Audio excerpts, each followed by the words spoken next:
चलिए क्लास हम शुरू कर रहे हैं।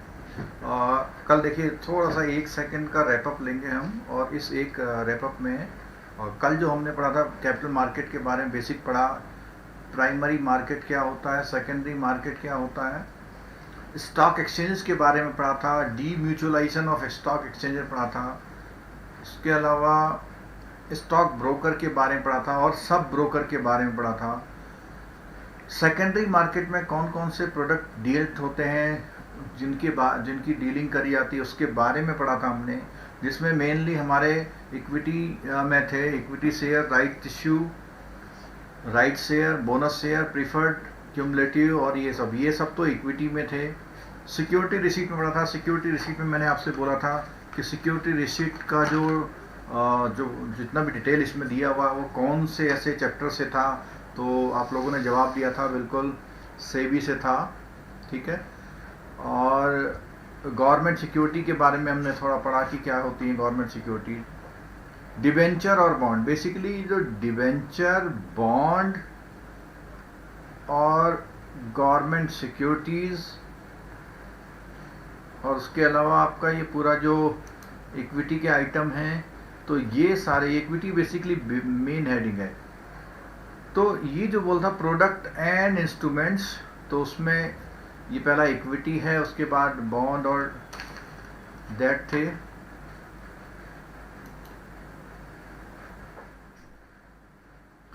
बॉन्ड्स में सारे पढ़ लिया था, कॉमर्शियल पेपर पढ़ लिया था। तो आज की जो हमारी क्लास शुरू होगी वो शुरू होगी इस पॉइंट से कि regulatory requirement specified by SEBI for corporate debt securities, for corporate debt securities. तो कॉर्पोरेट डेट सिक्योरिटी के रिलेटेड सेबी की क्या रेगुलेटरी रिक्वायरमेंट हैं या गाइडलाइंस हैं, उसके बारे में हम पढ़ेंगे, ठीक है। तो इसमें क्या, all security issued by public issue must be listed at one और मोर। अब देखो ये एक इंपॉर्टेंट पॉइंट आ गया। शेयर मार्केट में ये बात हमने बताई थी जब आईपीओ का पहला चैप्टर लिया था हमने, कि जो भी अगर पब्लिक से आप पैसा मांगेंगे तो आपको एक या एक से ज़्यादा स्टॉक एक्सचेंज में अपने आप को लिस्टेड कराना पड़ेगा। The issue of debt securities having a maturity period more than 365 by companies including listed companies। अब listed company कौन है, which have any of their securities either as equity debt offered through an offer document and listed on a recognized stock exchange, and also includes public sector undertaking whose securities are listed। तो listed company के बारे में इसने बताया कि ऐसी कोई भी कंपनी या पब्लिक सेक्टर की कंपनी जिसने अपनी कोई भी सिक्योरिटी, चाहे वो शेयर हो या डेट के फॉर्म में हो, पहले से ऑफर करी हुई है और वो ट्रेडिंग उसकी चल रही है, ठीक है। आगे बात करता है, on a private placement basis must comply with the condition prescribed by SEBI from time to time. अब देखो यहाँ पे कॉर्पोरेट डेट की बात करी है, तो कॉर्पोरेट डेट सिक्योरिटी से मतलब जो कॉर्पोरेट लेते हैं एक डेट के फॉर्म में, उनकी बात हो रही है, ठीक है। For getting them listed on stock exchanges, further unlisted companies, statutory corporation और other entities if they so desire may get their privately placed debt security listed on. अब देखो यहाँ ये कह रहा है कि कई सारी ऐसी अनलिस्टेड कंपनी होती हैं जो प्राइवेटली प्लेस्ड का मतलब है ओपन मार्केट में नहीं आ रही हैं और अपने संपर्कों से जहां भी वो सेल कर सकते हैं अपनी सिक्योरिटी, जहां से भी पैसा उठा सकते हैं, तो उसी को बोलते हैं प्राइवेटली प्लेस्ड, ठीक है। एक होता पब्लिकली प्लेस्ड का मतलब आईपीओ लाना पड़ेगा, प्राइवेटली प्लेस्ड का मतलब आईपीओ नहीं ला रहे, आप अपनी जान पहचान या किसी के भी डायरेक्ट इनडायरेक्ट किसी इंटरमीडियरी के थ्रू आप किसी से अपना कैपिटल रेज कर रहे हैं, ठीक है। आगे, by complying with the relevant condition the debt securities shall carry a credit rating from credit rating agency. तो मैंने आपको बताया था कि जब आईपीओ आता है तो उसकी भी रेटिंग होती है, ऐसी डेट सिक्योरिटी अगर आप लाएंगे तो उसकी भी रेटिंग होनी जरूरी है। The debt securities shall issued and traded in the demat form. तो आपको पता है कि आजकल तो सभी कुछ जो ट्रेडिंग होती है वो डीमेट फॉर्म में ही होती है।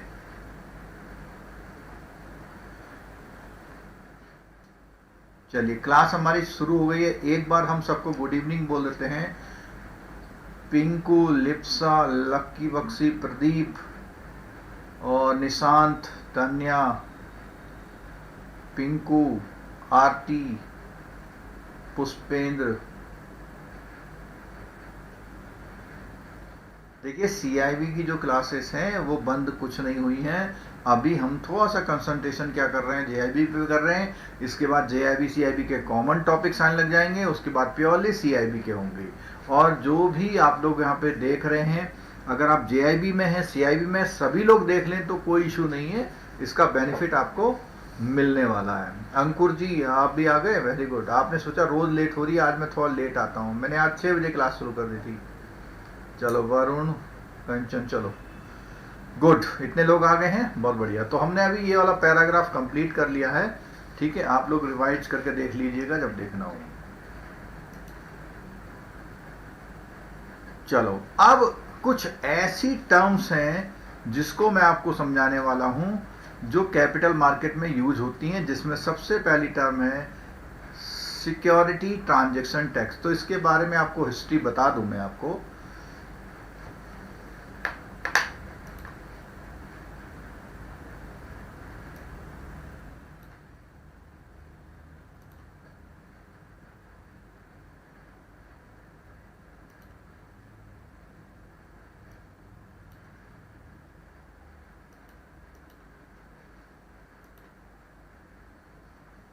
चलिए, तो सिक्योरिटी ट्रांजैक्शन टैक्स के बारे में मैं बताता हूँ। इंडिया में जो है 90% लोग डेट सिक्योरिटी या बैंकिंग सिस्टम में अपना इन्वेस्टमेंट करना पसंद करते हैं, अपना पैसा लगाना पसंद करते हैं, क्योंकि उनको सिक्योरिटी चाहिए, वो रिस्क में अपने पैसे को नहीं डालना चाहते हैं। लेकिन अगर यहीं पे हम जो कैपिटलिस्ट कंट्री है, जो डेवलप कंट्री है, उनकी बात करें तो उसमें अधिकतर क्या है, 70% लोग इक्विटी में पैसा लगाते हैं और 30% पैसा वो बैंक वगैरह में रखते हैं। तो अब इंडिया में ट्रेंड धीरे धीरे शुरू हो रहा है। चलो, अब मान लिया इंडिया में बहुत सारे लोग पैसा लगाने लग जाएं शेयर मार्केट में, लेकिन आपने सुना होगा जब भी आप दोस्तों से, जानकारों से बात करते हैं तो आप ये बोलते हैं कि अरे मैंने कल एक शेयर लिया था, आज वो 20 रुपए बढ़ गया। अरे मैंने आईपीओ में लगाया था, 20% का मुझे फायदा हो गया। यानी आपकी टेंडेंसी क्या है, शेयर मार्केट में आप पैसा ट्रेडिंग के लिए लगा रहे हैं, इन्वेस्टमेंट के लिए नहीं लगा रहे हैं। तो सरकार ये चाहती है कि हमारी इंडस्ट्री में पैसा स्टेबल रहे, इन्वेस्टमेंट काफी लंबे समय तक रहे। तो उसके लिए क्या है, सरकार ने सोचा कैसे इनको रोका जाए। उन्होंने एक सिक्योरिटी ट्रांजैक्शन टैक्स लगा दिया उन लोगों के लिए जो सुबह सिक्योरिटी खरीदते हैं और 2 घंटे बाद बेच देते हैं और अपना प्रॉफिट लेके चले जाते हैं। अब उसमें क्या होता है, किसी को तो नुकसान होता है, लेकिन इससे शेयर मार्केट में फर्क पड़ता है, क्योंकि बहुत ज्यादा ट्रेडिंग पर्पज से जो लोग वो काम करते हैं, तो वो इंडस्ट्री को जो ग्रोथ मिलनी चाहिए वो नहीं मिलती है। और जो एंटरप्रेन्योर लोग होते हैं, कॉर्पोरेट होते हैं, उन्हें डर लगता है कि कभी भी ये पैसा स्टेबल नहीं रहेगा। तो इसीलिए सरकार ने क्या करा, उन लोगों को डिस्करेज करने के लिए जो ट्रेडिंग बेसिस पे काम करते हैं, उन्होंने कहा कि एक ट्रांजैक्शन टैक्स लगा दो कि जैसे ही वो सिक्योरिटी अपनी बेचेगा तो उसमें कुछ टैक्स होगा। तो बात करते हैं, देखिए, is being levied on all transaction done on stock exchanges at rates prescribed by the central government from time to time। यानी कि अभी क्वेश्चन आएगा कि जो सिक्योरिटी ट्रांजैक्शन टैक्स है या उसमें रेट कौन लगाता है, सिक्योरिटी ट्रांजैक्शन टैक्स। तो टैक्स का जैसे ही नाम आएगा तो सेंट्रल गवर्नमेंट होगी, इसमें स्टॉक एक्सचेंजेस कोई भी टैक्स नहीं लगाता, वो चार्जेस लगा सकता है। Pursuant to the enactment of the finance act. अब ये फाइनेंस एक्ट बेसिकली जो आपका सर्विस टैक्स एक्ट था, जिसमें सर्विस टैक्स का जिक्र आया था, उसी समय ये फाइनेंस एक्ट 2004 से ये चीज चालू हुई, ठीक है। The government of India notified the security transaction act rule लाए, एसटीटी केम इनटू इफेक्ट 1 अक्टूबर से लागू हो गया। In order to reduce the transaction cost at the capital market, STT was reduce. अब ये क्या कर रहा है, टू इतने परसेंट। पहले ये 0.25% था, बाद में कितना कर दिया गया, 0.1% कर दिया गया। कब से, जो बजट आया 13-14 का बजट, वहां से कर दिया। तो ये मेरे ख्याल से आपको समझ में आ गया। सिक्योरिटी ट्रांजेक्शन, सिक्योरिटी की ट्रांजेक्शन में लगने वाला, मान लिया आपने 2 लाख के शेयर बेचे तो 2 लाख का 0.1% सरकार को जाएगा। ठीक है, चलो अब आता है रोलिंग सेटलमेंट। ये बहुत कीवर्ड्स हैं, कहीं आपको पढ़ के समझ में नहीं आएंगे, यहां समझ लीजिए। रोलिंग सेटलमेंट, रोलिंग सेटलमेंट में बोल रहा है कि जो ड्यूरिंग द डे ट्रांजेक्शन्स होते हैं वो सेटल्ड होते हैं based on the net obligation of the day. अब net obligation of the day यानी किसी ने 5 लिए और 3 बेचे, तो वो 5 और 3 का ट्रांजेक्शन नहीं होगा, नेट सेटलमेंट यानी 2 लिए, उसके खाते में 2 लिए आएंगे। ठीक है, तो क्या बोलता है, presently the trades pertaining to the rolling settlement are settled on T+2। अब T+2, T+0, T+1 का कॉन्सेप्ट समझिए। T का मतलब होता है ट्रांजेक्शन डे, T+0 का मतलब जिस दिन आप ट्रेडिंग कर रहे हैं उसी दिन पैसा आपके पास आ जाए। ठीक है, क्लियर। अब क्या है, where T stand for the trade, trades executed on Monday hence typically settled on Wednesday, वो 2 वर्किंग डे का हो गया। ठीक है, the funds and the security pay in and pay out carried out on, अब देखो ये पे इन और पे आउट T+2 डे पे होगी। अब देखो इसको समझ लो, पे इन और पे आउट।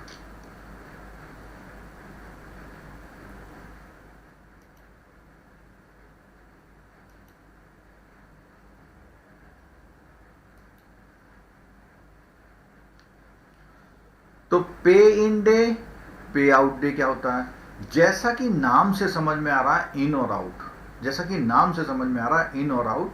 तो जब कोई चीज इन होती है तो पे इन डे, जब कोई चीज आउट होती है तो पे आउट डे। लेकिन ये स्टॉक एक्सचेंजेस के बेसिस पे होता है। क्या बोलता है, when the brokers makes payment और delivery of security to the exchange. मैंने क्या बोला, एक्सचेंज में। अब एक्सचेंज में या तो मेक पेमेंट का मतलब पैसा आए या सिक्योरिटी आए, ये दोनों जब इन होती है तो उसे पे इन डे बोलते हैं और पे आउट डे बोलते हैं। व्हेन एक्सचेंजेस मेक्स पेमेंट, यानी अगर हम यहां पे लिख दूं एक्सचेंज, तो एक्सचेंज में या तो क्या है, रुपया आए या सिक्योरिटी आती है तो इन, और रुपया या सिक्योरिटी जब वो आउट होती है तो पे आउट डे। अब रुपया सिक्योरिटी से मतलब क्या है, सपोज कीजिए आप खरीदने वाले हैं तो आप एक्सचेंज को पैसा देंगे, जिस दिन एक्सचेंज को पैसा मिलता है वो दिन एक्सचेंज के लिए पे इन डे होता है। ठीक है, अच्छा अब पे इन डे टी में हो गया तो पे आउट कब होगा, इस रुपये की सिक्योरिटी 2 दिन बाद इश्यू होती है, उसके एक्सचेंज से आउट होती है। ठीक है, इसी तरह उल्टा, आपने क्या है, सिक्योरिटी एक्सचेंज को दे दी और एक्सचेंज से आपको 2 दिन बाद पैसा मिला। मेरे ख्याल से समझ में आ गया होगा। ठीक है, the exchange have to ensure that the pay out of funds and security to the client done by the broker within 24 hour of the pay out. आप सुनिए जरा, कि जो भी एक्शन स्टॉक एक्सचेंज ने ले लिया पे आउट का मतलब या तो वो रुपया बाहर कर दे या सिक्योरिटियां बाहर कर दे, तो ब्रोकर के लिए कंपल्सन है कि वो 24 आवर में उसको दे देगा। किसको, जिसका होगा। जब किसी की सिक्योरिटी का पेमेंट आ रहा तो उसको दे देगा और उसको दे देगा। ठीक है, क्लियर हो गया। स्टॉक एक्सचेंज से ब्रोकरेज पे आउट, हाँ, स्टॉक एक्सचेंज से कोई भी चीज ब्रोकर को जाएगी, चाहे वो सिक्योरिटी जाए चाहे वो पैसा जाए तो पे आउट, और स्टॉक एक्सचेंज में आएगी तो वो पे इन। ठीक है,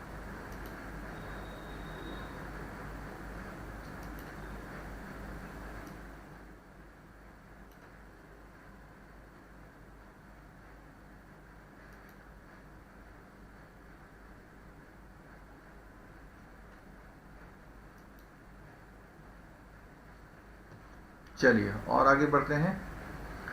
अब बात आती है ऑक्शन की। किसकी बात आ रही है, ऑक्शन।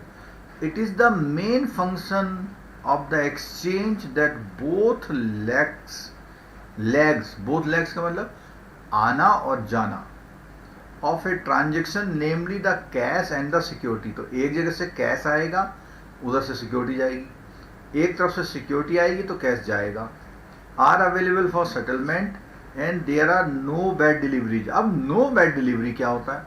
नो बैड डिलीवरी का मतलब होता है कि सिक्योरिटी आ गई, पेमेंट नहीं आया, ठीक है, या पेमेंट चला गया, सिक्योरिटी नहीं आई. In case of failure of delivery by a member का मतलब brokers, the exchange purchases the requisite quantity in auction market. अब देखिए, सुनिएगा इस बात को ध्यान से. सपोज कीजिए कि अगर स्टॉक एक्सचेंज को कुछ सिक्योरिटी एक्स्ट्रा आ गई जिसका कोई खरीदार नहीं हुआ, तो उसको वो क्या करेगा? ऑक्शन करके उसका पैसा ले लेगा, ठीक है, and gives them to the buying और ट्रेडिंग मेंबर. तो जो खरीदने वाला है, बाइंग मेंबर या ट्रेडिंग मेंबर, उसको दे देगी. The shortage are made through an auction process. तो अब देखो यहाँ पे, अब दोनों बातें बता रहा कि अगर एक्सेस है तो भी ऑक्शन करेगा, और अगर शॉर्टेज है तो भी ऑक्शन प्रोसेस से खरीदेगा.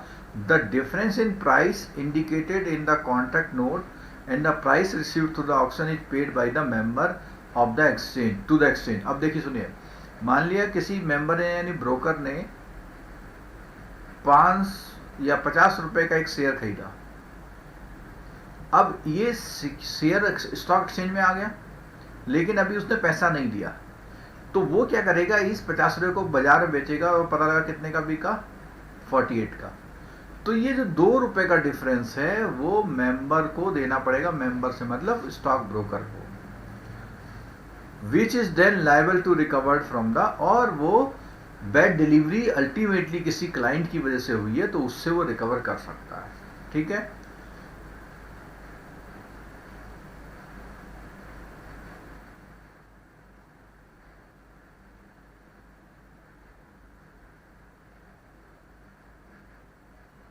चलिए, अगला है सिक्योरिटी लैंडिंग स्कीम्स.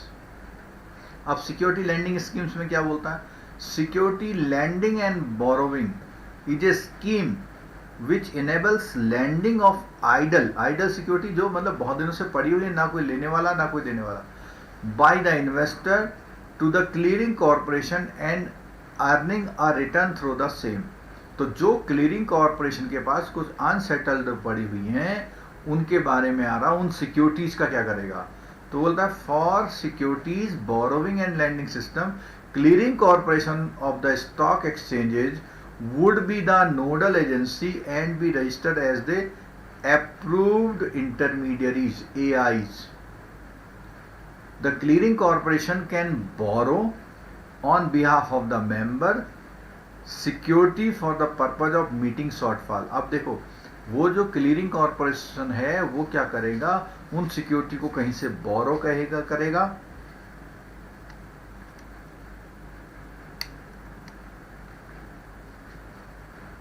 और उसकी शॉर्टफॉल को पूरा करेगा. The defaulting selling broker may make the delivery with in the period of specified by the, और भाई क्लियरिंग कॉर्पोरेशन ने तो अपना काम चला लिया. अब क्लियरिंग कॉर्पोरेशन का जो काम है, उसका जो कमी है उसको दूर करने के लिए कौन आएगा? वो कह रहा है कि ब्रोकर से ही वो फ्यूचर में लेगा. In the event of the defaulted selling broker failing to make the delivery within the specified period, the clearing corporation has to buy the security from the open market and return to the same to the lender within 7 trading. अब देखो, ये बात आई कि उसने कहीं से उठा ली, उधार ले ली सिक्योरिटी और पब्लिक को दे दी जिसको देनी थी, और ब्रोकर ने नहीं प्रोवाइड करी. तो वो क्या कह रहा है कि जो ब्रोकर है उसको 7 दिनों के अंदर वो वापस करनी पड़ेगी, व्यवस्था करनी पड़ेगी उसकी, ठीक है. In case of inability to purchase the security from the market, the transaction shall be closed out, और वो पूरा होने पर क्लोज हो जाएगा, ठीक है. चलिए, अगला हेडिंग क्या है? Type of capital issue. अब प्राइमरी मार्केट में कितने तरह के, हालांकि ये हमने जो थ्योरी जो ग्राफ से जो क्लास ली थी हमने सबसे फर्स्ट वाली, यार उसका पार्ट 3 चल रहा है. पार्ट फर्स्ट में उसने साफ साफ ये बताया था कि प्राइमरी मार्केट में क्या क्या चीजें आती है। तो देख लेते हैं क्या क्या चीजें आती हैं। तो बोलता है या तो पब्लिक आएगा, या राइट आएगा, या प्रेफरेंशियल इशू आएगा। ठीक है। अब preferential share issue is also known as private placement, यानी प्राइवेट प्लेसमेंट वाले में बाहर वालों का रोल नहीं है। या राइट इशू आएगा। राइट इशू क्या है? जिसमें पहले से लोगों ने ले रखा है। और पब्लिक में क्या है? बिल्कुल ओपन है। While public and right issues involve detail procedure. अगर इन दोनों से उसे करना है तो पूरे प्रोसीजर जो हमने उस दिन बताया था, सेबी में उसे प्रॉस्पेक्टस लाना पड़ेगा, पूरा काम करना पड़ेगा। ठीक है। प्राइवेट प्लेसमेंट में, प्रेफरेंशियल शेयर में रिलेटिवली सिंपलर मेथड है। क्यों? क्योंकि वो पब्लिक से पैसा नहीं ले रहे हैं, आप किसी अपने दोस्त फ्रेंड से ले रहे हैं, अपने किसी कारोबारी को जो प्रमोटर से ले रहे हैं, तो इसलिए उसमें ज़्यादा सिक्योरिटी नहीं डाली उन्होंने। ठीक है।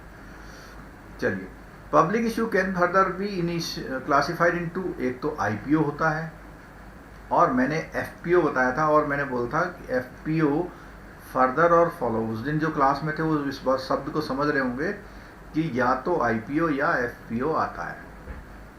ठीक है। In a public offering the issuer makes an offer for the new investors to enter its share holding family.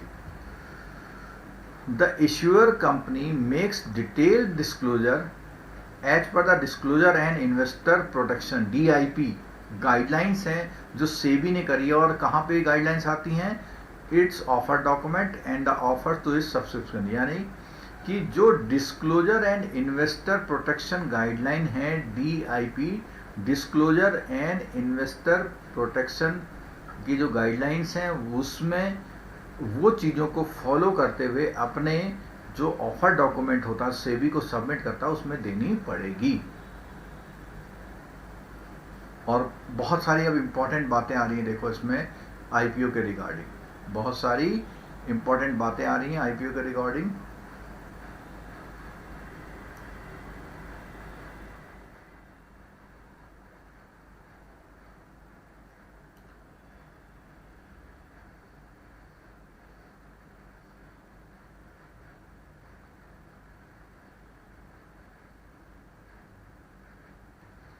तो क्या देखते हैं इसमें? देखते हैं N IPO is the offering that is made when N unlisted company makes a fresh issue of security. भाई पहले से लिस्टेड होगी तो उसका मतलब शेयर मार्केट में काम कर रही है वो अनलिस्टेड कंपनी, और an offer for sale for its existing securities, और both for the first time to the public. यानी या तो वो फ्रेश सिक्योरिटी या जो एग्जिस्टिंग सिक्योरिटी है, दोनों या दोनों पहली बार पब्लिक में लाएगी। अब देखो एक बात ये आ रही है कि जब पहले से, तो पब्लिक में पहले से भी हो सकती है, लेकिन वो प्राइवेट हो सकती है, पब्लिक के लिए नहीं, लेकिन वो अपने ट्रेडिंग कर रहे हैं उसके थ्रू। ठीक है। This paves way listing and trading of the issue securities. ठीक है। तो ये एक तरह से क्या है, उसका लिस्टिंग करना और ट्रेडिंग करना, एक सिक्योरिटी को इश्यू करना, उस प्रोसेस में आता है। ठीक है। अब आता है NFPO, made when an already listed company makes either a fresh issue. देखो पहले से उसने लिस्टेड करा रखी है और पहले से एक आईपीओ ला रखी है, और फिर वो एक फ्रेश इशू लाती है, either a fresh issue to the public और an offer for sale to the public. तो या तो एक पहला से क्या ला रही है, फ्रेश इशू ला रही है, या कोई ऑफर ला रही है through an offer document. An offer for sale in such scenario is allowed only if it is made satisfy listing or continuous listing। और अब देखो satisfy listing और continuous listing obligation का मतलब समझ लो। भाई सेबी ने रूल बता रखे हैं कि अगर आप अपनी चीज को लिस्टिंग करना चाहते हैं तो उसके क्या रूल हैं, और कंटिन्यूस लिस्टिंग यानी एक बार लिस्ट कर चुके हैं तो दूसरी बार। तो आमतौर पे क्या होता है, कोई कंपनी एक बार जब आईपीओ लाती है तो रोजाना वो हर दिन आईपीओ नहीं ला सकती, हर महीने ला सकती, हर साल में नहीं ला सकती। तो कई कंपनियां क्या करती है, 10-10 साल में अपना आईपीओ लेके आती हैं, दूसरा आईपीओ लेके आती है। ठीक है। चलिए अब आता है right issue. Right issue is when a listed company proposes to issue fresh securities to the existing, ये हमारा पहले भी बहुत बार चर्चा में आ चुका है, एग्जिस्टिंग शेयर होल्डर को देती है on a recorded date. The right are normally offer to the particular ratio to the number of security held prior to the. इसका मतलब ये है कि उसके पास पहले से जितनी शेयर सिक्योरिटीज हैं उसके रेशियो में, जैसे मान लिया उसके पास 500 है तो कंपनी ने 500:2 का रेशियो दिया, तो जिसके 500 शेयर्स पहले से हैं तो 2 शेयर उसने लेने के लिए राइट इशू लाई है तो वो ले सकता है, लेकिन पैसे देके. अगर बोनस होता तो बिना पैसे के मिलता. ठीक है. This route is best suited for company who would like to raise capital without diluting its stake of its existing share holder. तो ये कह रहा है कि ये उन कंपनियों के लिए अच्छा रहता है जो क्या करते हैं, बिना अपना स्टेक जो है डाइल्यूट किए हुए, अपना हिस्सेदारी को वो नहीं कर रहे, कम नहीं कर रहे, और अपने एग्जिस्टिंग शेयर होल्डर को देती है, unless they do not intend to subscribe their entitlement. ठीक है. चलो अगला आ गया प्राइवेट प्लेसमेंट. ये वही सब बातें हैं जो भी हमने पिछले पैराग्राफ में पढ़ी थी, कैसे कैसे. Private placement is an issue of share to convertible securities by a company to a select group of, अब देखो group of person, private placement group of person selected, पहले से सेलेक्ट कर दी, इनको देना है अंडर कंपनी एक्ट, अब तो 2013 चल रहा है, which is neither a right issue nor a public issue. This is faster way of company to raise equity capital. पहले से उसने डिसाइड कर लिया कि ये मेरे को पैसा देने को तैयार है, मैं इनको अपनी सिक्योरिटी दे रही हूं, कंपनी ऐसा कहती है. ठीक है. चलो अगला है अ क्वालिफाइड इंस्टीट्यूशनल प्लेसमेंट.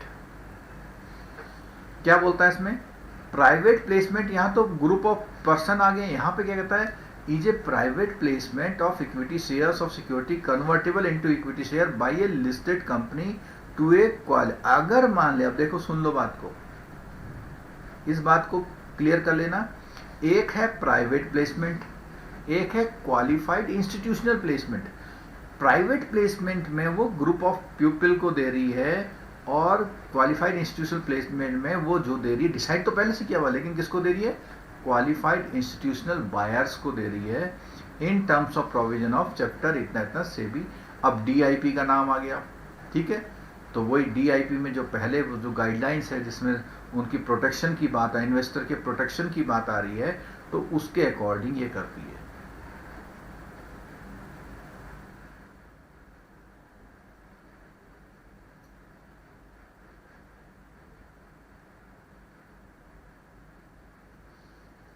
चलो गुड, मेरे ख्याल से इतना ऑल क्लियर है. ये अभी हमने पढ़ा कि जो भी हमारा पब्लिक ऑफर आता है उसकी क्या क्या, ये देखा, type of capital issue in the primary market, primary market में जो भी इशू आ रहे हैं उनके बारे में पढ़ा. ठीक है. क्लियर हो गया. चलिए, जो कुछ नए लोग आए हैं, गुड इवनिंग उनको भी, आनंद कुमार जी और परिमल सामल जी. ठीक है. चलिए जी, अब आता है एलिजिबिलिटी नॉर्म्स.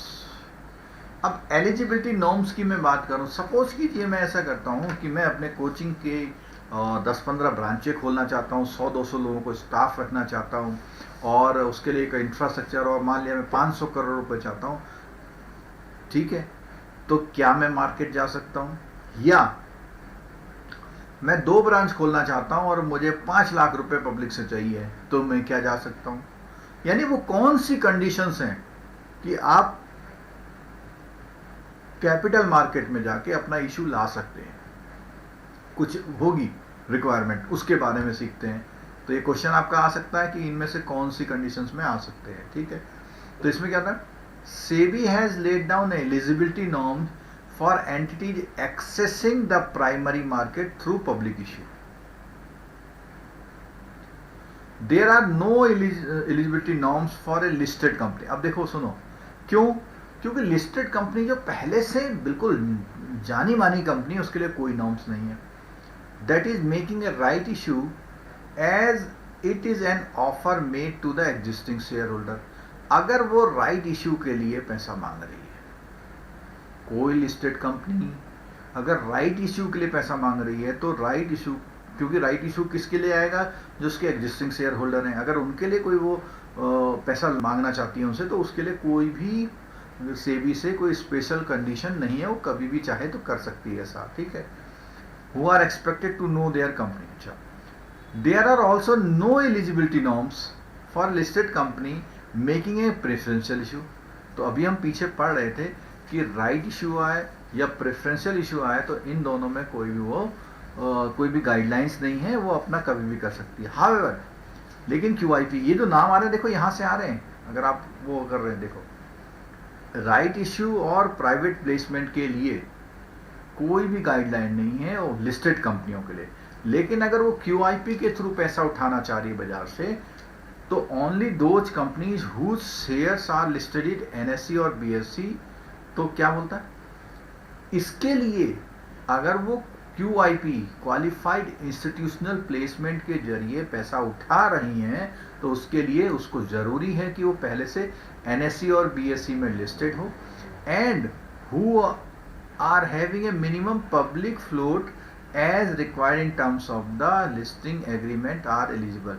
तो जो कहता है कि एक मिनिमम पब्लिक फ्लोटिंग मतलब पब्लिक का एक कितना पैसा वो उठाएगी कम से कम, वो एक कंडीशन है, तभी वो उठा सकती है, ठीक है। अच्छा, अब बोला है कोई कंपनी मेकिंग पब्लिक इशू, कौन सा वाला इशू, पब्लिक इशू, जिसे हमने यहाँ सबसे पहला ये दोनों क्या है, पब्लिक इशू है, ठीक है। तो कंपनी मेकिंग पब्लिक इशू और a listed company making a right issue of value of more than 50 lakh is required to the file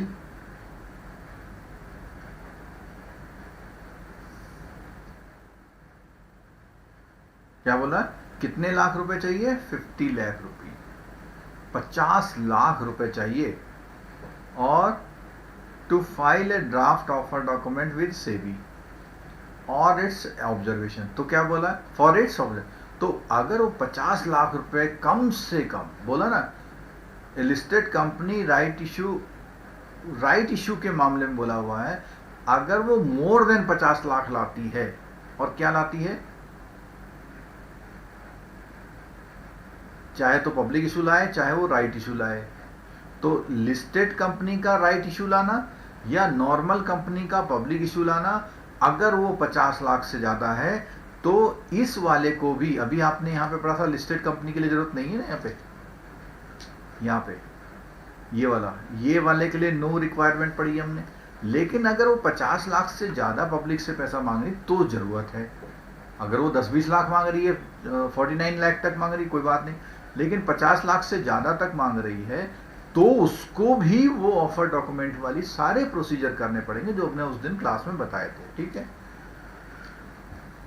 the validity period of SEBI observation letter is only 3 month. अब देखो सुनो, validity period of SEBI के observation का क्या है, वो 3 month तक अपने ऑब्जर्वेशन में रखता है। अब company has to open its issue within a period of 3 month. अब क्या बोला कि, क्या बोला उसने कि कंपनी के पास एक स्वतंत्रता है कि वो 3 महीने के अंदर कभी भी अपना वो ले आए, ठीक है। अब there is no requirement of filing any, और लेकिन इस कंडीशन में कोई भी ऑफर डॉक्यूमेंट या नोटिस सेबी को नहीं देना पड़ता है। अगर वो क्या ला रही है, प्रेफरेंशियल अलॉटमेंट और QIP में जा रही है, तो ऑफर डॉक्यूमेंट देने की जरूरत नहीं है। In QIP the merchant banker handling the issue has to file a copy of placement document. अच्छा, QIP के मामले में कोई ऑफर डॉक्यूमेंट लाने की जरूरत नहीं, क्योंकि ऑफर डॉक्यूमेंट सेबी में तभी देना जब आप पब्लिक से पैसा मांग रहे हैं। QIP वाले केस में वो कहते हैं सेबी को बस एक, वो जो मर्चेंट बैंकर है जो उसके लिए व्यवस्था कर रहा है, वो केवल क्या करेगा,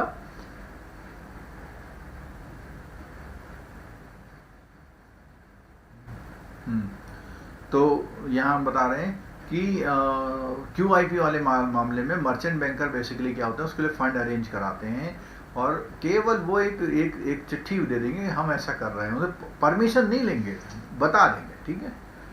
चलिए और देखते हैं क्या है। The merchant banks are specialised intermediaries who are required to display due diligence and ensure that all required। अभी बात आई थी यहाँ पे कि जो मर्चेंट बैंक्स हैं ये वाले, ये क्या है, स्पेशलाइज इंटरमीडियरीज है, लेकिन उनको जो है पूरा डिस्प्ले करना है, ड्यू डिलीजेंस दिखानी है और सारी रिक्वायरमेंट जो डीआईपी है वो करनी है while submitting the draft offer document to the SEBI. और जब भी वो सेबी के साथ ड्राफ्ट डॉक्यूमेंट में सारी चीज़ें करनी है उनको।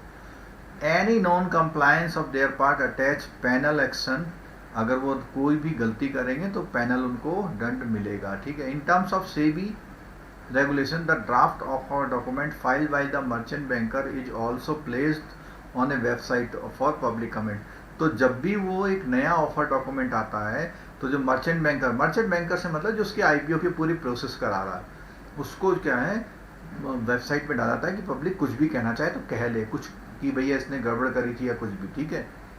Officials of SEBI at various level examining the compliance of DRP guideline and ensure that all necessary material. तो ये कह रहे हैं कि जब भी वो अपना वो पेपर देती है सेबी को, तो सेबी के ऑफिशियल सारा कुछ देखते हैं कि कहीं कोई गड़बड़ तो नहीं है। Offer document means prospectus in case of a public issue और offer for sale and letter of offer in case of right issue which are filed with registrar of company. क्या बोल रहा, देखो जो ऑफर डॉक्यूमेंट होता है वो एक ऐसा प्रॉस्पेक्टस है पब्लिक इश्यू के मामले में या ऑफर फॉर सेल के मामले में लेटर ऑफ ऑफर। वो क्या करता है कि जो रजिस्ट्रार ऑफ कंपनी और स्टॉक एक्सचेंज, अगर आपको ध्यान होगा तो उस दिन मैंने बताया था कि offer document registrar of company की वेबसाइट और स्टॉक एक्सचेंज में, जिस स्टॉक एक्सचेंज में उसको लिस्ट होना है वहाँ सबमिट करना पड़ता है जिससे लोग देख पाएँ उसको, ठीक है। And offer document covers all the relevant information help an investor to make his, और हर इन्वेस्टमेंट, और उसमें सारी वो बेसिक चीज़ें होती हैं जैसे हमने उस दिन बात करी थी। A draft offer document means a offer document in draft stage. अब देखो सुनो, ये भी मैंने बताया था कि एक होता है ड्राफ्ट ऑफर डॉक्यूमेंट और जैसे ही उसका ऑब्जर्वेशन पीरियड पूरा होता है तो उसी को हम ऑफर डॉक्यूमेंट बोलते हैं। तो बोला draft offer document are filed with SEBI, कितने, at least 21 days prior to the filing of offer document with the ROC और स्टॉक। अब देखो क्या बोल रहा है कि अगर आपको पब्लिक से पैसा लेना है तो आपको आरओसी और स्टॉक एक्सचेंज में अपना ऑफर डॉक्यूमेंट देना पड़ेगा, लेकिन पब्लिक से पैसा लेने से पहले सेबी को 21 दिन पहले बताना पड़ेगा। अगर 21 दिन में कोई प्रॉब्लम सेबी को नहीं होती तभी आपका वो ऑफर डॉक्यूमेंट आरओसी या स्टॉक एक्सचेंज में जा सकता है और आप पब्लिक से पैसा ले सकते हैं। सेबी में specify changes if any in the draft offer document and the issuer of the lead merchant banker। चलिए जी, ये देख लीजिए आपके सामने जो है आ रहा है कि एंजल ब्रोकिंग का एक ऑफर डॉक्यूमेंट आया था। This is a public announcement for information purpose only, this is not a prospectus announcement and does not constitute any invitation और offer to acquire purchase subscribe वगैरह वगैरह। तो ये जो आ रहा है देखो, एंजल ब्रोकिंग का आया था तो उसने देखो उसने सारी चीज़ें दे रखी हैं कि क्या है, उसके मैनेजर कौन है। एक्चुअली ये हमने खोला हुआ है अभी, एडेंडम आया, एडेंडम का मतलब होता है कोई करेक्शन आया है, ठीक है। अगर मैं इसको और देखूं, debt offer document public issue draft file और इसी का ये आरओसी वगैरह, ये दोनों चीज़ आ रही है। देखो आरओसी का जो स्टाइल है वो ये है, मझगांव डॉक ये लिमिटेड है ना, जैसे ये 24 तारीख में दिखाई दे रहा है आपकी स्क्रीन पे। तो मझगांव डॉक का जो बता है 157 टाइम्स जो सब्सक्राइब हो गया है अभी, तो उसका ये आरएचपी है। तो अभी आरएचपी की बात होती है, red herring document file with ROC, ठीक है। तो क्या है कि आरएचपी के बारे में भी जो बात कर रहे हैं, ये है पूरा, देखो ये है लिखिता इंफ्रास्ट्रक्चर लिमिटेड।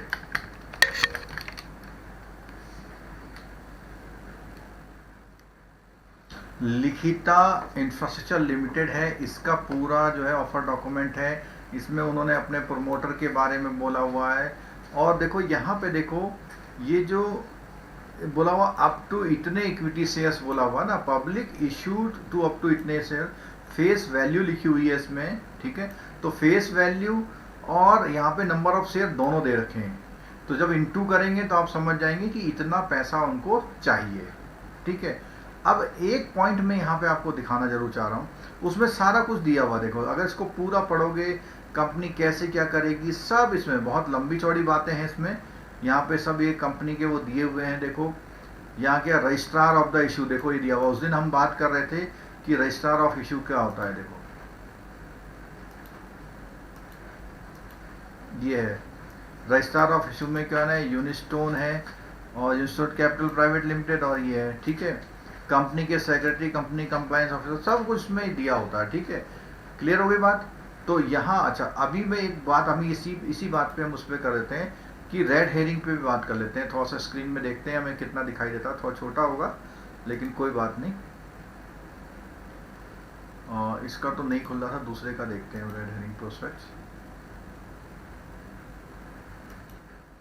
ये लिखिता का देखते हैं। देखो तो एक क्वेश्चन जो है आपका, देखो सेबी में ऑफर डॉक्यूमेंट देते हैं, सेबी के बाद वो फिर उसकी स्टॉक एक्सचेंज उसमें भी जाता है, ठीक है।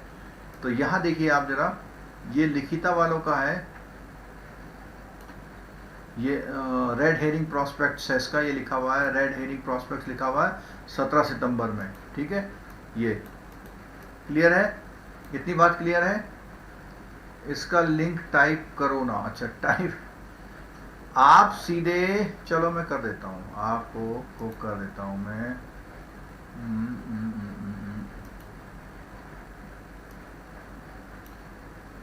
तो इसको आप थोड़ा आगे पीछे करके वो कर लीजिएगा, ठीक है।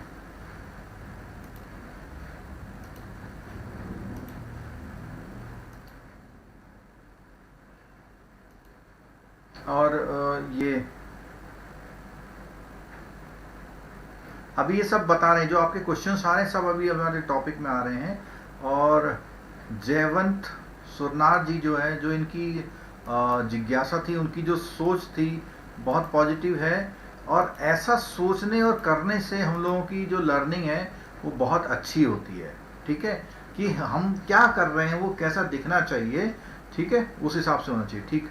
चलो तो हम बोल रहे हैं in if any in the offer document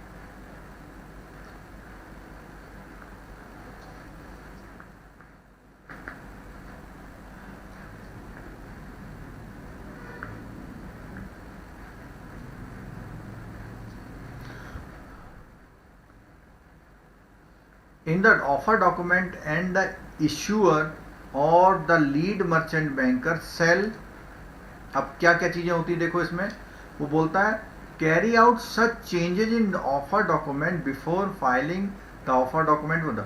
तो अब देखो हमने बोला ऑब्जर्वेशन पीरियड 21 डेज तक वो सेबी के पास रहता है। सेबी अगर कहेगा नहीं भाई आपने एक गलत चीज लिखी, इसको सही करो, तो उसे वो सही करना पड़ेगा। और जब आरओसी और स्टॉक एक्सचेंजेस में अपना ऑफर डॉक्यूमेंट लाएगा तो उसको वो चेंजेस ला के लाना पड़ेगा, ठीक है। The draft offer document will be available SEBI website for public comments for a period of 21 days from the filing of the, तो 21 दिन तक आप उसमें ऑब्जेक्शन ले सकते हैं, उसके बाद ऑब्जेक्शन नहीं ले सकते, ठीक है। अच्छा अब देखो बहुत इंपॉर्टेंट क्वेश्चन आ गया जो बार बार आप पूछ रहे थे कि what is this red herring prospects, ठीक है। Red herring prospects, red herring prospects is a prospectus which does not have details of either price or number of shares being offered or the amount of issue। इन तीनों में से एक चीज नहीं होती है उसमें, इन तीनों में से एक चीज नहीं होती है। This means that in case the price not disclosed, the number of shares and the upper and lower price bands are disclose. तो क्या बोला कि यहाँ पे बोला प्राइस डिस्क्लोज नहीं है, लेकिन क्या बोला उसने नंबर ऑफ शेयर है। जैसे नंबर उसने कहा कि भाई 51 लाख हम शेयर लाएंगे, एक बात। और उसने कहा कि हमारा जो प्राइस होगा 4 से 410 के बीच होगा, तो फिक्स प्राइस नहीं है। तो ऐसी कंडीशन में उसको बोलते हैं हम red herring prospects. On the other hand an issuer can state issue size and the number of shares are determined later। तो वो कह रहा है कि भैया हमारा इश्यू साइज कितने 100 करोड़ का है और नंबर ऑफ शेयर क्या होंगे वो बाद में वो करेगा, ठीक है। तो आरएचपी में ये पहले से डिसाइड नहीं होता है। An RHP for an FPO can be file with ROC without a price band. अब एफपीओ का आरएचपी जो है यानी कि फर्दर पब्लिक ऑफर, यानी एक ऑफर तो आप ला चुके हैं बहुत पहले, अब दूसरा ला रहे हैं, उसमें ये कंडीशन नहीं है, वो विदाउट प्राइस बैंड भी आ सकता है। In such cases the floor price and the price band will be notified by way of an advertisement 1 day prior to the opening. और ये क्या करना पड़ेगा, वो उसने सबमिट तो कर दिया, तो वो लाने के लिए क्या कंडीशन है, वो ये कह रहा है कि आपको क्या करना है कि 1 दिन पहले बता देना है। अभी आप दे दो ऑफर में, आप आरएचपी सबमिट कर दो, आपको प्राइस बताने की जरूरत नहीं है, लेकिन 1 दिन पहले जिस दिन इश्यू ओपन होगा उस दिन बता देना आप। इन case of book building issues it is a process of price discovery and the price can not be determined until the bidding process is complete. अब देखो क्या है, उसने कहा कि 400 से 410 रखूंगा प्राइस में, तो लोगों ने बिडिंग करी, किसी ने 401 करी, किसी ने 402, किसी ने 409, किसी ने 410। तो क्या है, इनमें से जो टॉप वाले वो होंगे, सबसे हाईएस्ट रेंज में जो पूरे शेयर्स जाएंगे निकल जाएंगे, वो उसकी प्राइस बुक बिल्डिंग हो गया, यानी कि उसकी कहने का मतलब है उसका एक प्राइस डिटरमाइंड हुआ ऑक्शन के प्रोसेस से। Such details are thus not shown in RHP file. और इसमें कह रहा है कि ये सारी चीजें आरओसी में आरएचपी में नहीं होती, क्योंकि वो तो अभी पता ही नहीं। आरएचपी में प्राइस कैसे दे दोगे आप जब आपको खुद ही नहीं पता प्राइस क्या होना है। बोलता है terms of the provision company act only on completion of bidding process the details of the final price are included in offer document. अभी मेरे ख्याल से सबको समझ में आ जाना चाहिए कि आरएचपी क्या होता है। अगर प्राइस डिसाइड नहीं है पहले से, जिस कंडीशन में प्राइस डिसाइड नहीं है, number of share being offered का नहीं है, या अमाउंट ऑफ शेयर, इन तीनों में से एक भी चीज अगर गायब है तो आरएचपी कहलाता है, अदरवाइज वो प्रोस्पेक्टस कहलाएगा, और वैसी कंडीशन में वो आरएचपी कहलाएगा। अभी और देखो यहाँ लिखा हुआ है रेड हेरिंग प्रोस्पेक्ट्स लिखा हुआ है, ये यूटीआई एसेट मैनेजमेंट का भी जो ऑफर आया था उसके बारे में बात कर रहे हैं।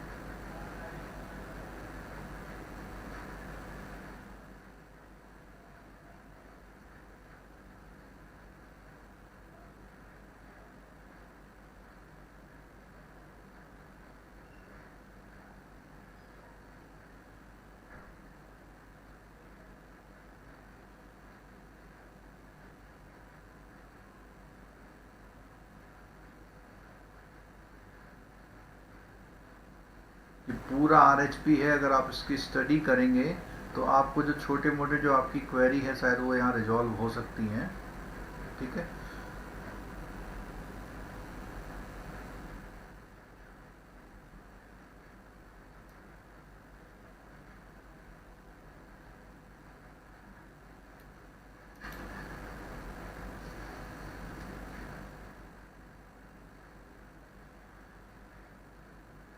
देखो यहाँ पे है,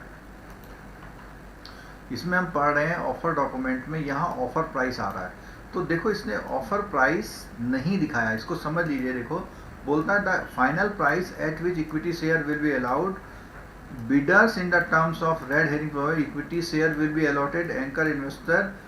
और देखो इसमें कहीं पे भी प्राइस नहीं दिया हुआ। देखो the offer price will be decided by the company in consultation with book running lead manager. समझ में आई बात? क्या है इसमें, क्या गायब कर दिया इसने, प्राइस गायब कर दिए, ठीक है, लेकिन क्या दे दिए, शेयर दे दिए, ठीक है।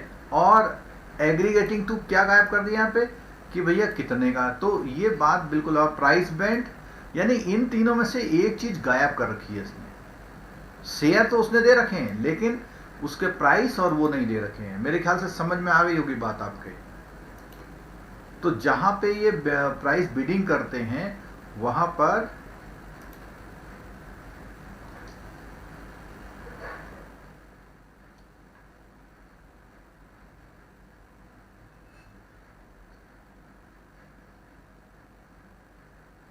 तो जिसके में फिक्स प्राइस आएगा तो उसका आपका ये वाला कंडीशन नहीं आएगा। क्लियर होगी बात? चलिए आगे बढ़ते हैं हम अपने टॉपिक की तरफ को। चलो अब प्राइस ऑफ द इशू, उसी पे और थोड़ा सा बात कर लेते हैं। प्राइस ऑफ द इशू की बात आ रही है। बच्चों आप लोग क्लास में जितने भी लोग हैं, चाहे कम लोग हैं, बने रहिए। जितना आप यहाँ बैठ के सुन रहे हैं, 15-20 मिनट में हम लोग क्लास को बाइंड अप भी कर रहे हैं, क्योंकि बिल्कुल टाइम पे, बिल्कुल एक्यूरेट 6 बजे मैंने क्लास चालू कर दी थी। लेकिन फिर भी बने रहिए, कुछ सुनिए, सीखिए। तो क्या बोल रहा है, Indian primary market assert an era of इतने प्राइसिंग। तो जब 92 में जब सेबी वगैरह का एग्जिस्टेंस आया तो उस समय से बहुत वो हुआ। Following this the guidelines have provided the issuer in consultation with the merchant banker shall decide the price.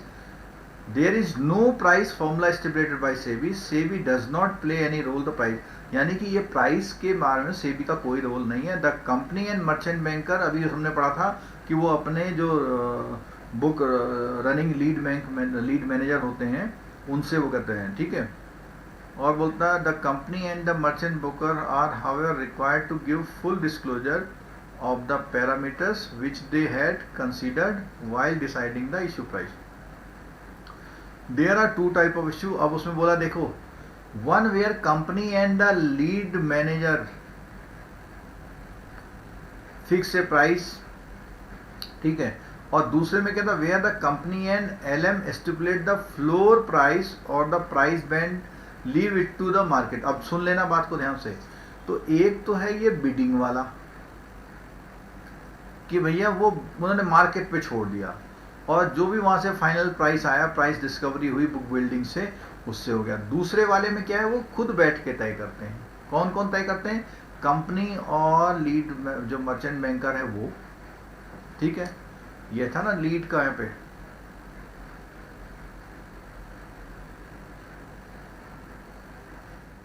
तो ये डिपेंड करता है वो कंपनी क्या करे।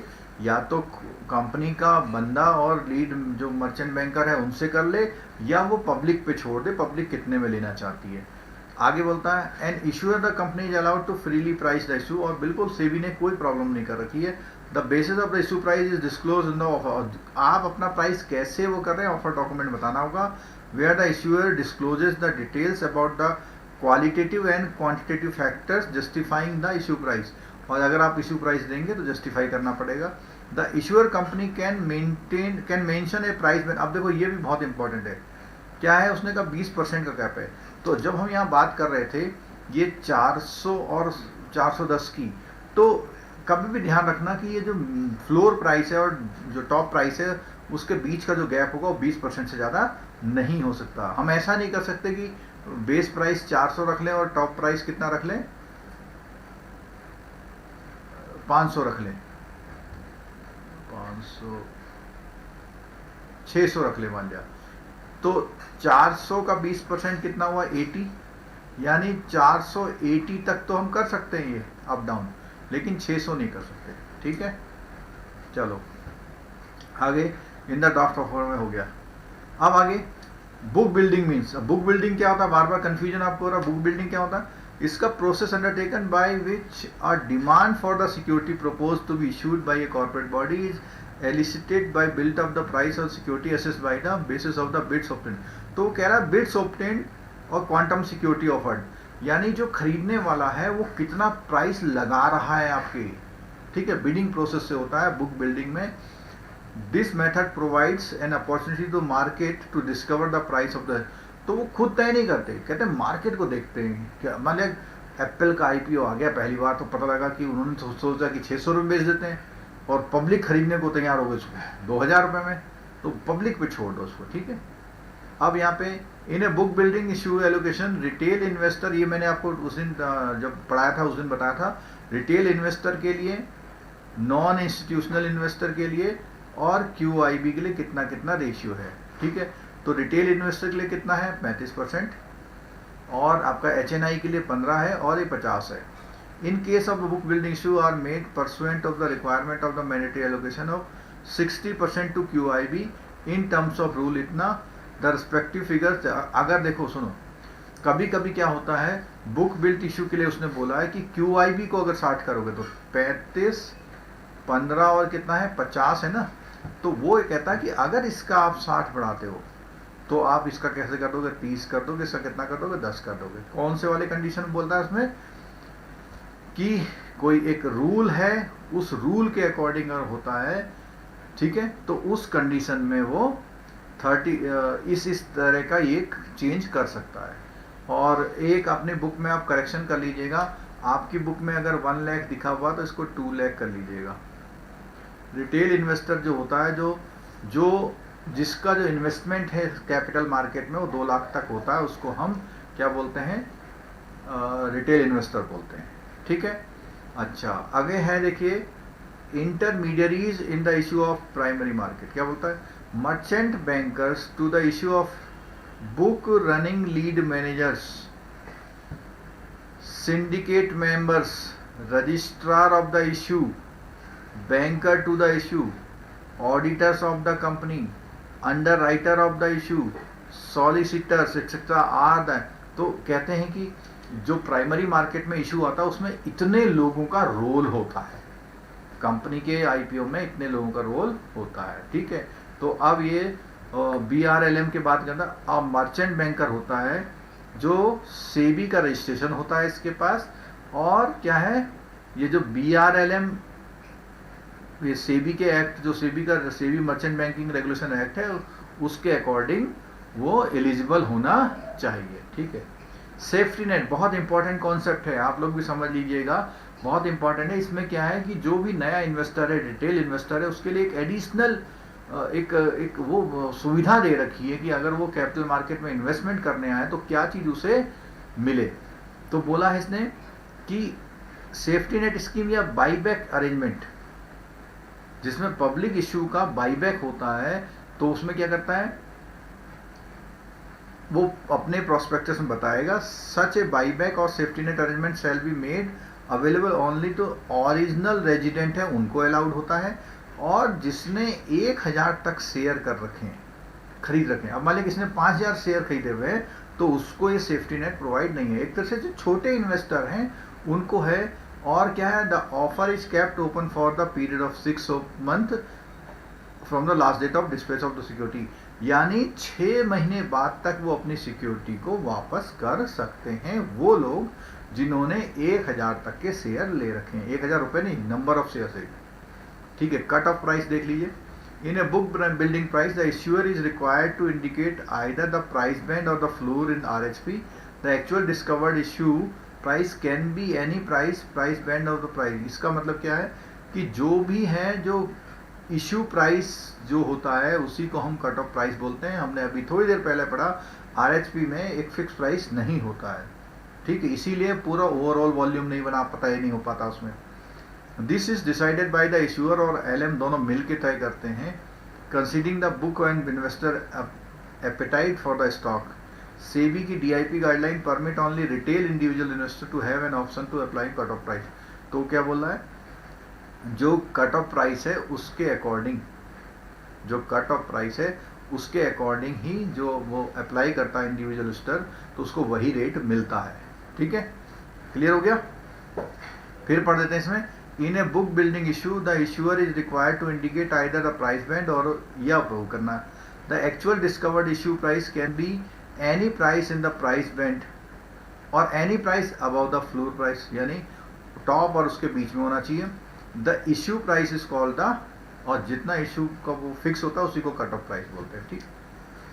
चलिए देखिए, ये जो है आसबा वाला हमने बता दिया था। आसबा में क्या होता है कि आपका बैलेंस पेमेंट वहां जाएगा नहीं, तब तक नहीं जाएगा जब तक कंपनी ये नहीं कहेगी कि हाँ हमने इतने के शेयर इनको दे दिए हैं, तभी वो होगा, ठीक है। अच्छा, ये इसके जो हैं देखो, सेबी हैज बीन स्पेसिफाइंग, और कब से है, 1 मई 2010 साल हो गए। All the investor could apply through ASBA. In right issue, all shareholder of the company has recorded it were permitted to use ASBA for making application provided। क्या बोला, पहली बात क्या है, अगर वो राइट इशू वाला है, is holding shares of dematerialize form, उसके पास पहले से डीमेटलाइज फॉर्म में होना चाहिए, और वो अपने एंटाइटलमेंट के लिए एडिशनल शेयर को अप्लाई कर रहा है। Has not renounced it's entitlement in the full और ए पार्ट, ठीक है। Is not renounce who is applying the through blocking, तो बेसिकली ये सेबी की गाइडलाइन है, वो आसबा के लिए वो होती है, ठीक है। एडवांटेज की बात करें, बहुत सिंपल सी बात है कि नीड नॉट पे एप्लीकेशन मनी बाई चेक और अदर, वो क्या करेगा, इलेक्ट्रॉनिकली ट्रांसफर हो जाएगा। आप बैंक वाले हैं इसलिए इस पे ज़्यादा वो नहीं कर रहा मैं बिल्कुल भी। चलो अब आ गया बहुत इंपॉर्टेंट पॉइंट। हमने बहुत सारे पढ़े, हमने राइट इशू पढ़ा, पब्लिक इशू पढ़ा, आईपीओ पढ़ा, एफपीओ पढ़ा, प्राइवेट प्लेसमेंट पढ़ा और क्वालिफाइड इंस्टीट्यूशनल प्लेसमेंट भी पढ़ लिया था। वो दोबारा यहाँ पे आ रहा है डिटेल्ड बातों के साथ। क्या बोलता है, सेबी के लिए बोल रहा है कि जो क्वालिफाइड इंस्टीट्यूशनल प्लेसमेंट है वो एक कैपिटल रेजिंग टूल है। इसमें कौन है कि कंपनी पैसा उठाती है कैपिटल के फॉर्म में, किन से उठाती है, क्यूआईबी से। क्यूआईबी का मतलब अभी आगे भी आएगा, फिर भी बता दूं, क्यूआईबी होते हैं जो बहुत सर्टिफाइड टाइप के इन्वेस्टर होते हैं, वो बहुत रिलायबल इन्वेस्टर को क्यूआईबी बोलते हैं, ठीक है। Apart from the preferential allotment, this is only other speedy method of private placement for the company to raise money. यानी एक तो प्रेफरेंशियल अलॉटमेंट होता है, उसके अलावा अगर पैसा चाहिए तो क्यूआईबी से पैसा उठाते हैं, तो इसी को हम क्वालिफाइड इंस्टीट्यूशनल प्लेसमेंट बोलते हैं। It scores over the method, it does not involve many of the common procedure. अब वो कह रहा है इस प्रोसीजर में बहुत सारी जो झंझटबाजी होती है वो नहीं होती है, such as submission of pre issue filing. ये कुछ नहीं देना है, आप सीधे उनसे संपर्क करो और वो आपका वो ले लेंगे, ठीक है। अच्छा, to enable listed companies raise money from domestic market in a short span of time, market regulator से भी introduce.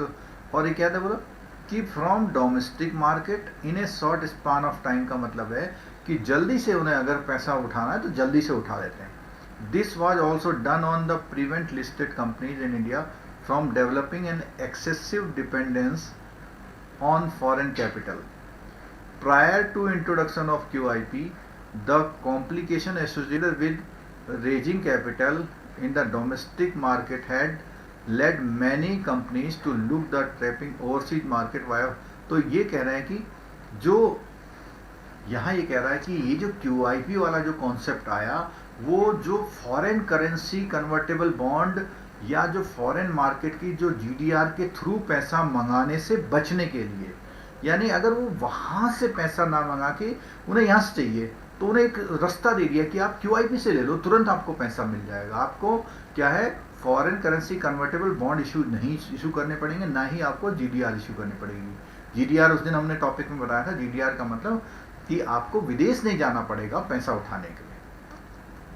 This has also help issuing company price there, ये चीज, ठीक है। चलो आगे देखते हैं। The specified security can be issued only to QIB, qualified institutional placement की बात हो रही है। Who shall not be promoter और रिलेटेड टू द प्रोमोटर, और ये जो होने चाहिए वो प्रोमोटर या उसके रिलेटिव नहीं होने चाहिए। The issue in the manage by the SEBI registered merchant banker.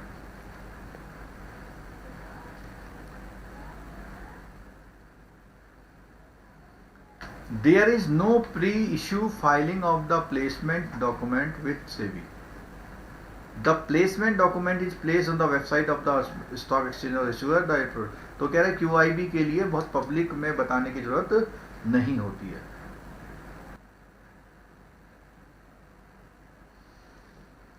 एक निशांत राज जी ने रिनोन्स पूछा है, देखो रिनोन्स कहाँ वर्ड आया था हमारा, ये आया था रिनोन्स, ये तो रिनोन्स का मतलब होता है एक नेगेटिव वर्ड है, यानी कभी किसी को उसके काबिल ना समझा गया हो। रिनाउंस का मतलब यहां आ रहा ना, हैज नॉट रिनाउंस माने इनएलिजिबल।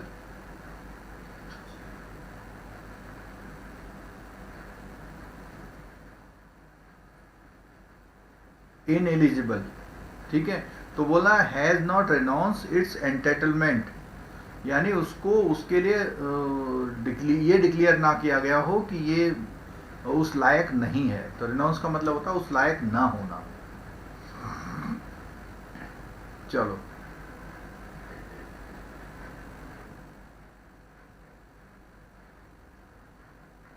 चलो बहुत जल्दी हमारा टॉपिक पूरा होने वाला है। प्लीज 15 मिनट 10-15 मिनट और बैठ जाइए, टॉपिक को आज हम खत्म करेंगे और जिसको जाना है वो जा सकता है, ठीक है, चलो।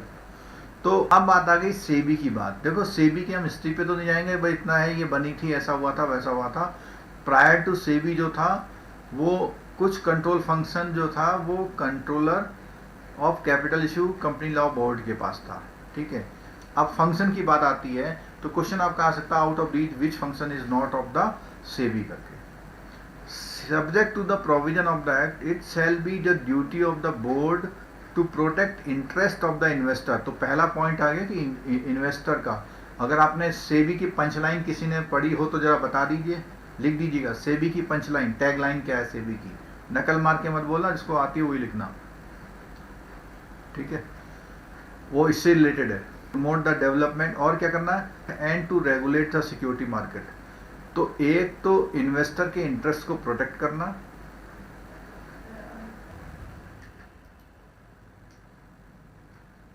जरा एक बार कंफर्म कर दीजिए आवाज आ रही है। ये संजय देवघरे जी लिख रहे हैं हर इन्वेस्टरों माइक तकाता चलिए, वो किसी और लैंग्वेज में शायद लिख रहे हैं, तो इसको हिंदी में बोलते हैं हर इन्वेस्टर की ताकत सेबी के लिए है ये। तो हर इन्वेस्टर, हाँ संजय देव, हर इन्वेस्टर की ताकत, अच्छा वो पहले शायद टाइपिंग मिस्टेक हुई है क्या हुआ, ठीक है, वेरी गुड। चलो, तो दोबारा कनेक्शन आ चुका है हमारा, एक मोबाइल का डेटा ख़त्म हो गया, दूसरा मोबाइल लगा दिया हमने, ठीक है। बाकी जियो फाइबर वगैरह सब लगे हुए हैं, लेकिन कोई काम नहीं आ रहा है क्योंकि जियो के कनेक्शन इतने सारे हो गए कि ऑप्टिकल फाइबर में हम